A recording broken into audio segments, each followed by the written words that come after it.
আসসালামু আলাইকুম। ঘটে গেল আমার সাথে একটা দুর্ঘটনা। আমি ঠিক ব্রিজ থেকে নামতেছিলাম, ক্যামেরাটা অফ ছিল। আসলে আমার মানে রোডের মধ্যে ওইভাবে ক্যামেরা অন করতে ভাল লাগে না। এই যখন একটু ফাঁকা টাকা সময় পাই, এরকম নিরিবিলি পরিবেশ, তো নামতেছিলাম। নামার সময় এমন অবস্থা হয়েছে যে ব্রিজটা তো দুই লেনের পোস্তগোলা ব্রিজ, একটা দা ওঠে একটা দা নামে, বা একটা দা নামে একটা দা ওঠে, তো দুই পাশ থেকে দুই রকম হিসাব হয়। তা আমি আমার জায়গার মধ্যে আমি জুরাইন পার হয়ে আমি ফ্লাইওভার জুরাইন পার হয়ে ওই থেকে যে একটা প্রাইভেট গাড়ি আসলো বুঝলাম না কিছু, হুটহাট করে যেমন লাগে চোখের পলকে একটা ঘটনা ঘটে গেল। ব্রেক টেক বাঁকা হয়ে গেছে, তারপরে সেফটি গার্ডটাও বাঁকা হয়ে গেছে, আর আমিও ব্যথা পাইছি, আঙ্গুলে একটা ভালো পরিমাণে ব্যথা পাইছি। আর আল্লাহর রহমতে, আল্লাহর কাছে শুকরিয়া যে আল্লাহ আমাকে পুরোপুরি হেফাজতে রাখছে। আমি নিজেও বললাম না, আমার অলৌকিক মনে হলো যেমন আমি কীভাবে যে আমার চোখের সামনে এখনও বাঁচতেছে। আমি আল্লাহর রহমতে ব্রেকটারে কন্ট্রোল করার পর কেমনে কেমনে যে আমি যেন কীভাবে সেভ হইলাম, সব কিছু আল্লাহর ইচ্ছা। তো দুর্ঘটনা ঘটার পরে প্রায় বাইকাররা তো বাইকারের জন্য আগে আসে, মিনিমাম না হলেও 7 থেকে 8টার উপরে দেখলাম বাইক পুরো ভিড় জমাই গেছে। আর প্রাইভেট গাড়ি তো মনে করেন একচোট দোলাই দিতে আসে, একটা পর একটা দোলাই দিতে আসে, যে আসলে পুরোটা রং, সে রং ঢুকছে জ্যামের জন্য। তখন আমি যিনি মালিক আসলো, সরি বললো, ড্রাইভারও সরি বলতেছে, সবাই সরি বলতেছে। আমি তাদেরকে একটা কথা বললাম, দেখেন এটা হচ্ছে একটা রাস্তা, ওয়ান ওয়ে, এখান থেকে যায় এখান থেকে আসে, এখান থেকে তো যাওয়ার কোনো ওয়ে নেই, আপনি কেন যাবেন এখান দিয়ে? আপনি হচ্ছেন একটা সচেতন নাগরিক, আপনার ধারায় তো এসব সম্ভব না। আর আমার জায়গায় যদি অন্য কিছু থাকতো, ট্রাক বাস যদি কিছু থাকতো, তখন কি করতেন আপনারা বলেন? আপনারা তো পিছায় ফেলাইতো। ভাই হ্যাঁ ভাই, বুঝতে পারছি আসলে ভুল হয়ে গেছে। তো ওই লোকটারও ক্ষতি হয়েছে গিয়ে, যেমন লুকিং গ্লাসের যে পার্ট আছে এটা ভেঙে গেছে। কারণ আমারও মোটামুটি ভালো স্পিডই ছিল বাইকের, প্রায় 50-60-এর মতো স্পিড ছিল।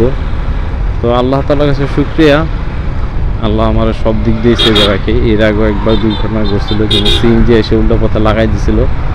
তো তখনও আলহামদুলিল্লাহ আল্লাহর কাছে শুকরিয়া, আল্লাহ আমার অনেকটা হেফাজতে রাখছে।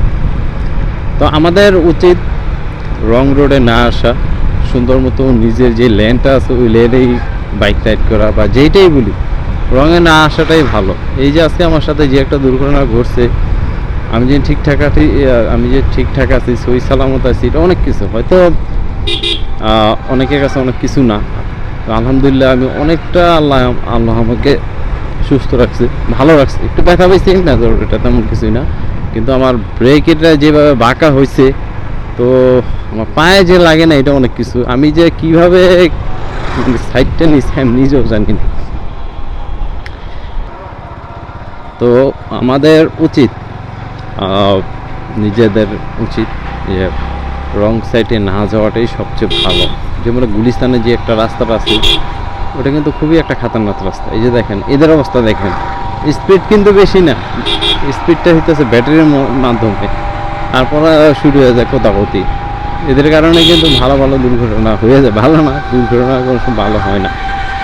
তো যাই হোক, আমি আসলে মানে কী বলবো, আর আমার বুঝার অত আমি এত ঠান্ডা মান্ডাভাবে বাইক রাইড করি, আর হয়ে গেছে আজকে। যাই হোক, হয়তো এর থেকে আরও কোনো বড় দুর্ঘটনা ঘটতে পারত।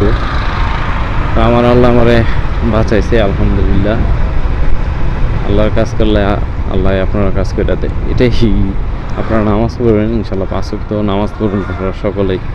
ফজর নামাজটা পড়বেন, জুহুর নামাজটা পড়বেন, নামাজ ছেড়েন না। যে যেখানে থাকবেন চিন্তা করবেন আজানটা হইলেই নামাজটা পড়ার, যারা মুসলমান আছেন। অনেক কথা বললাম, আর যেটা সবচেয়ে ইম্পর্ট্যান্ট বিষয়, আপনারা কোনো সময় রং সাইডে চলাফেরা করবেন না। বেশি বাইকাররা যায়, অনেক বাইকাররা যায়, কিন্তু বাইকাররা গেলে তেমন একটা কিছু হয় না। এর মধ্যে যদি বড় কোনো গাড়ি উঠে যায়, তাহলে এটা সেমন একটা বিপজ্জনক হইতে পারে। এখনও হাতে মোটামুটি ব্যথা পাইছি, এমন যে ব্যথা পাইনি। এখনও হাত আঙুলটা ব্যথা করতেছে, একটা আঙুলের উপরে প্রেশার পড়ছিল। কোন দিক দিয়ে যেন বাড়ি খেলাম, এটা বাড়ি খেয়েছিলাম হইতেছে লুকিং গ্লাসের সাথে, তাদের যে লুকিং গ্লাস ছিল ওইটা ভেঙে গেছে। আমার আসলে ওরকম ভিডিও করার ইচ্ছা নাই, তাদের সাথে অনেক কথা কাটাকাটিছে, সরি বলছে, অনেক কিছু বলছে, আমি আর তেমন কিছু বলি না, কী বলবো আর। তারাও বুঝতে পারছে, তারাও বললো যাক ভাই, আমি বললাম এতটুকু আমার বাসায় এইখানেই, যদি অন্য কেউ থাকতো তাহলে আপনার অবস্থা খুব খারাপ হতো। না ভাই, বুঝতে পারছি ভাই, আপনার কথাবার্তা দিয়ে বুঝতে পারছি। তো এখান থেকে বিদায় নেই।